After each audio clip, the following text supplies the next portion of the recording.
பெரியாழ்வார் துளசி செடி பக்கத்துல கிடைத்த குழந்தைக்கு கோதைன்னு பெயர் வச்சு வளர்த்து வருவாரு. அவர் மனைவியும் கோதை மேல ரொம்ப அன்பு வச்சிருப்பாங்க. கோதையும் அன்பும் பொறுமையும் உள்ள பெண்ணா வளர்ந்து வருவாங்க. நதி கடலை நோக்கி போறது மாதிரி இயல்பாவே அவங்க உள்ளம் கண்ணனை நோக்கி ஈர்க்கப்படும். மலர்களை பார்த்தாலே அந்த மாயவனோட கண்கள் ஞாபகம் வரும். கருமேகத்தை பார்த்தா நீலவனனோட மேனி தெரியும். கண்ணன்ற பேரை யாராவது உச்சரிச்சாலே போதும் கோதையோட மனம் வெண்ணெய் மாதிரி உருக ஆரம்பிக்கும். உடல் உணர்வு உயிர் எல்லாத்துலயும் அந்த திருவரங்கனை நிறைஞ்சிருப்பான். ஒருமுறை பெரியாழ்வார் இறைவனுக்கு அர்ப்பணிக்க வச்சிருந்த மாலையை எடுத்து இவங்க போட்டுப்பாங்க.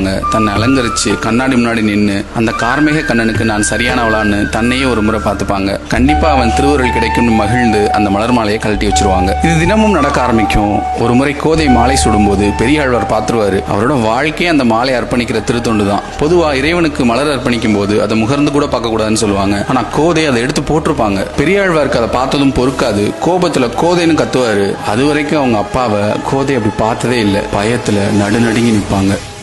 இறைவனுக்கு அர்ப்பணிக்க வச்சிருந்த மாலையை கோதை போட்டிருந்ததை பார்த்ததும் கோபத்துல கோதையை திட்டி மாலையை கழட்டி வைக்க சொல்லுவாரு பெரியாழ்வார். கோதையும் அந்த மாலையை கழட்டி வச்சுட்டு அழுதுட்டே போயிடுவாங்க. பெரியாழ்வார் அந்த மாலையை கோவிலுக்கு அர்ப்பணிக்காம வருத்தத்திலேயே வீட்லயே இருந்துருவாரு. அன்னைக்கு இரவு திருமால் அவர் கனவுல வந்து, அன்பனே தினமும் எனக்கு மாலை கொண்டு வருவ, இன்னைக்கு ஏன் வரலன்னு கேட்பாரு. பெரியாழ்வார், எம்பெருமானே என் தொண்டுல ஒரு தவறு நடந்து போச்சு, இன்னைக்கு உங்களுக்கு கட்டி வச்சிருந்த மாலையை என் மகள் எடுத்து போட்டுக்கிட்டா மன்னிக்கணும்னு வேண்டுவாரு. உடனே திருமால், உனக்கு தெரிஞ்சது இன்னைக்கு தான், ஆனா அவ தினமும் அப்படிதான் செய்யறா, அவள் சூடி கொடுத்த மாலை தான் எனக்கு மனம் மிகுந்ததா இருக்கு, அதனால அப்படியே தினமும் எனக்கு மாலை கொண்டு வான்னு சொல்லிட்டு போயிடுவாரு. பெரியாழ்வாருக்கு ஒரே ஆச்சரியம் ஆயிடும். தினமும் கோதை கிட்ட மாலையை சூட கொடுத்து வாங்குவாரு. அப்ப கோதையை பார்த்து, நீ என்னை ஆண்டாளேன்னு சொல்லி அனுப்பிச்சுப்பாரு. கோதைக்கு திருமண பருவம் வரும். பெரியாழ்வார் கோதை கிட்ட மெதுவா கல்யாண பேச்ச ஆரம்பிப்பாரு. கோதை உடனே நான் மனிதர்களை திருமணம் செஞ்சுக்க மாட்டேன்னு சொல்லிடுவாங்க. பெரியாழ்வாருக்கு புரியாது.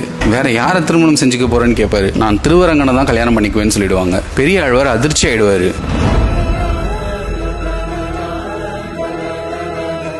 ஆண்டாள் அரங்கனை தான் திருமணம் செஞ்சுப்பேன்னு சொல்லுவாங்க. பெரியாழ்வார் இது எப்படி சாத்தியம் ஆகும் கோதைன்னு பேசி அவங்க மனசை மாத்த முயற்சிப்பாரு. நான் திருவரங்கனுக்கு தான், அவன் இல்லாம மனிதர்களுக்கு என்ன மனமுடிக்க நினைச்சீங்கன்னா என் வாழ்க்கையை முடிச்சுப்பேன்னு சொல்லிடுவாங்க. அதுக்கு மேல ஒன்னும் பேசாம பெரியாழ்வார் போயிடுவாரு. ஆண்டாள் திருவரங்கனை நினைச்சிருப்பாங்க. சாப்பிட மாட்டாங்க. மூச்சுல வெப்பம் அதிகமாகும். உடல் மெலியும். அவங்களோட கை வளையல் கூட கலண்டு விடும். பெரியாழ்வார் ஆண்டாளுக்கு அப்பா மட்டும் இல்ல, ஒரு தாயும் தான். அதனால அவங்க இப்படி இருக்கிறத பெரியாழ்வார்னால தாங்கிக்க முடியாது. கோதை கிட்ட போய் உட்காருவாரு. குழந்தை, ஏன் இப்படி இருக்க? உன் மனசு சரியாகணும்னா அப்பா என்ன செய்யணும்னு கேட்பாரு. ஆண்டாள், எனக்கு 108 திவ்ய தேசங்களை பத்தி சொல்லுங்கன்னு சொல்லுவாங்க. பெரியாழ்வார் வட திருப்பதில இருந்து சொல்ல ஆரம்பிப்பாரு.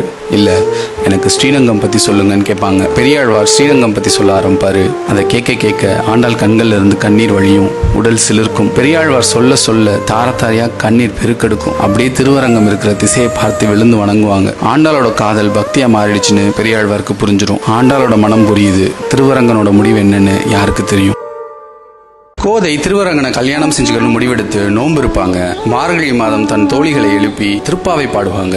ஒரு நாள் கோதை தன் தோழியை கூப்பிட்டு, ரொம்ப மகிழ்ச்சியா எனக்கு ஒரு கனவு வந்ததுன்னு சொல்லுவாங்க. அதுல 1000 யானைகள் சூழ்ந்து வர வீதிகள்ல நாராயணன் ஊர்வலமா வர்றான். அவனை காணவும் வரவேற்கவும் ஒவ்வொரு வீடுகள்லயும் பூரண பொற்குடங்கள் வச்சு தோரணங்கள் கட்டியும் அலங்கரிக்கப்படுறத நான் கனவுல பார்த்தேன்னு சொல்லுவாங்க. அப்ப பெரியாழ்வார் கோதையை தேடி வருவாரு. கோதை, திருவரங்கன் என் கனவுல வந்து உன் மகளை நான் திருமணம் செஞ்சுக்கிறேன், திருவரங்கம் அழைத்துவான்னு சொன்னாருன்னு சொல்லுவாரு. அப்போ பாண்டிய வல்லபதேவனோட தூதர்கள் வருவாங்க. மன்னனுக்கும் இதே கனவு வந்தது. கோதை ஸ்ரீரங்கம் வர்றதுக்கான ஏற்பாடுகளை செய்து கொடுக்க சொல்லி திருமால் கட்டளையிட்டிருக்காருன்னு சொல்லுவாங்க. யானைகள், பரிவாரங்கள், பல்லக்குகள் சூழ கோதைய ஸ்ரீவில்லிபுத்தூர்ல இருந்து ஸ்ரீரங்கம் கூட்டிட்டு வருவாங்க.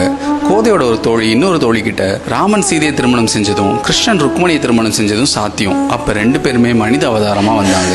ஆனா அருள் வடிவில் இருக்கிற அரங்கன் மனித பெண்ணான நம்ம கோதை எப்படி திருமணம் செஞ்சுக்க முடியும்னு கேட்பாங்க. பல்லக்கு ஸ்ரீரங்கம் கோவில நெருங்கும். அந்த மாயவனோட விளையாட்டை யாரால கணிக்க முடியும்?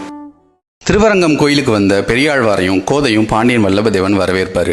ஆண்டாள் திருவரங்கன் சன்னதியை நோக்கி போவாங்க. அங்க அரங்கன் முன்னாடி நிற்பாங்க.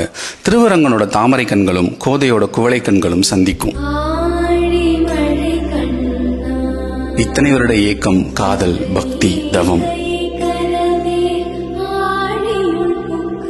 ஆண்டாள் கண்கள்ல உயிரே கண்ணீரா வழியும். சன்னதிக்குள்ள போவாங்க. திருவரங்கனோட திருமேனியை தழுவிப்பாங்க. அருள் நிறைந்த அரங்கனோட 2 கலப்பாங்க.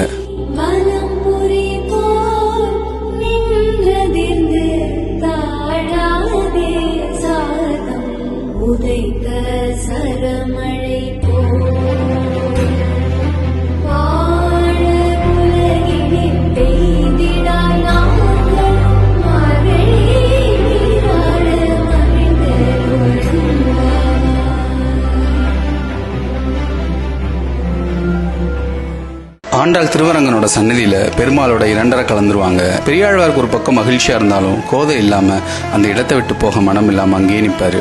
அப்போ ஒரு அசரீரி கேட்கும், கோதை பூமாதேவின் அவதாரம், அவளோட நல்வினை காரணமாக என்னை வந்து அடைந்தாள். அன்பனே, நீ ஸ்ரீவில்லிபுத்தூர் சென்று உன் திருத்தொண்டை தொடர்வாயாக அப்படின்னு திருமால் சொல்லுவாரு. இறைவனோட ஆணையை ஏற்று பெரியாழ்வார் மீண்டும் ஸ்ரீவில்லிபுத்தூர் போய் இறைவனுக்கு மலர்மாலை அர்ப்பணிக்கிற திருத்தொண்டை செய்வாரு. கோதை இல்லாத வீடும் நந்தவனமும் பூக்களும் பெரியாழ்வாருக்கு எப்படி இருந்திருக்கும்னு தெரியல. பெரியாழ்வார் 85 வயசு வரைக்கும் உயிர் வாழ்ந்தாரு. பெரியாழ்வார் கருடனோட அவதாரமா பார்க்கப்படுறாரு. பாண்டியன் சந்தேகத்தை தீர்த்து பொற்கிழியை அறுத்ததாகட்டும், தன் மகளை திருவரங்கம் அழைத்து வந்ததாகட்டும், தன் வாழ்வு முழுக்க திருத்தொண்டு செய்ததாகட்டும், எல்லாமே இறைவன் சொன்ன ஒரே ஒரு வார்த்தைக்காக. பக்தினா என்னன்னு வாழ்ந்து காட்டிய ஒரு உயிர் பெரியாழ்வார். இறைவன் காட்சி கொடுக்கும் போது பொதுவாக எல்லாரும் எனக்கு இது வேணும் அது வேணும்னு கேட்பாங்க. ஆனா பெரியாழ்வார் பல்லாண்டு வாழணும்னு இறைவனே வாழ்த்தி திருப்பல்லாண்டு பாடுவாரு. இறைவனே வாழ்த்தி பாடினதுனால இவரை பெரிய ஆழ்வார்னு சொன்னாங்க. உண்மையிலே எல்லா உயிருக்கும் அவர் பெரியாழ்வார் தான்.